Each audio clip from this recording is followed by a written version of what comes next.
Now to Libya. What are the implications of the Libyan Arab Spring for Morocco?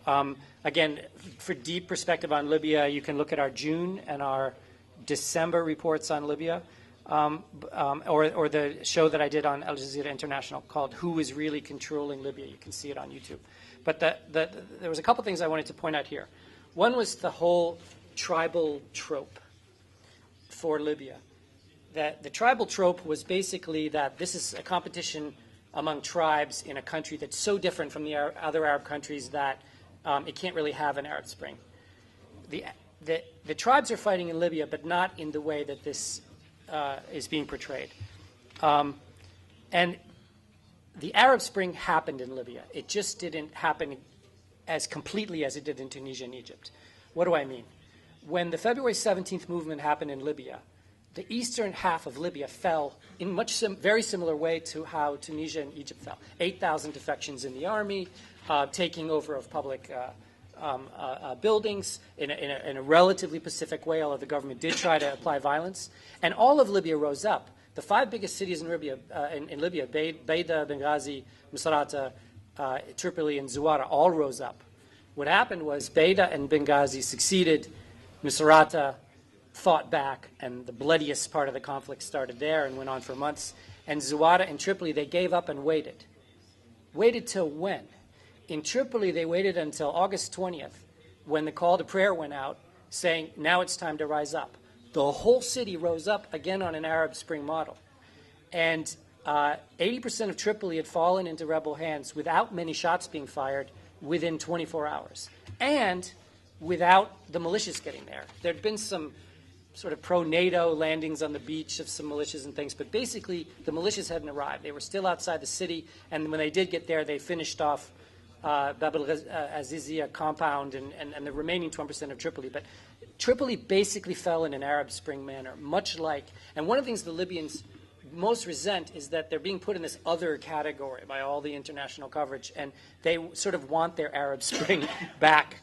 And the major animus of struggle in the Libyan Arab Spring is not tribes against tribes. It's new order against old order dynamics. One of the main slogans of the Libyan Revolution was La ala Qabiliya. Why? Until 93, Gaddafi had a anti-tribal strategy, which shifted in 1993 after the assassination attempt on himself into a tribally based security strategy. Which the Gaddafi regime tried to deploy in 2011 to put down the rebellion. It failed. And it failed largely because most young Thuar in Libya didn't want that tribal society. I'm not saying the tribes aren't there. I'm saying that in the West we got so bad that you could look at, for example, at Brookings Doha, there was a piece on how tribes should be, how Libya is organized in the post-conflict situation. Ridiculous. Most Libyans, like most Tunisians, where there's tribal and clan conflicts going on, and most Moroccans don't want a tribally based society going forward. The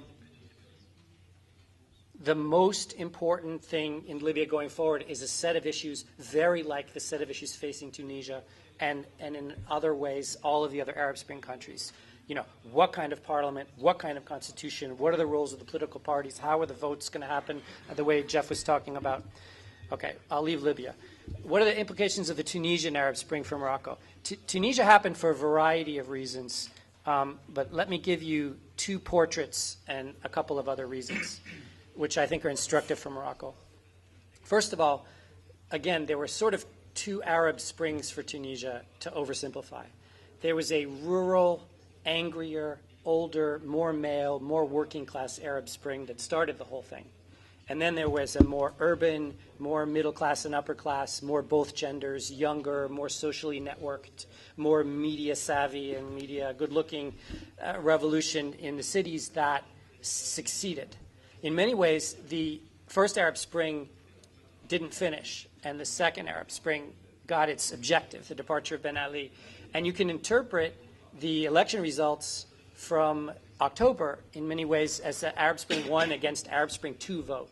So if you look at the way Tunisians voted and you get beyond the Nahda victory, you see a whole bunch of parties that weren't even polling in the pre-election polls. Arida Shabiya, CPR, Atakato. These parties were not even on the radar screen of international analysts or Tunisian polls, and they did very well in the elections. Why? Because they were an anti-establishment vote. And they hadn't been bought off in various ways by the establishment of the regime the way UPL or PDP or these other parties. All that to say that in many ways the Tunisian electorate, the Moroccan electorate that's spoiling the ballots in many ways, this sort of alienated group, is sort of the same electorate that didn't vote Nahda and didn't want to vote for the PDP or the UPL or these Desturi and other parties in Tunisia. They wanted something else besides Islamists and besides establishment and voted that way and have been relatively disappointed. And there's increasing violence in Tunisia because of their disappointment. And we have a report coming out next Wednesday called Combating Impunity, Restoring Security on what went wrong in Tunisia. And I highly recommend you take a look at it. The big difference between the Tunisian elections and the Moroccan elections was the enthusiasm factor. And the best way to illustrate this, and dovetailing with Jeff's remarks, is 1.5 million Tunisians in a country of 11 million voted for Nahda. 1.2 million Moroccans in a country of 33 million voted for PJD. And think about that for a minute. Only 1.2 million Moroccans voted for PJD. So again, getting to the Western points, I'm going to make in my conclusion. The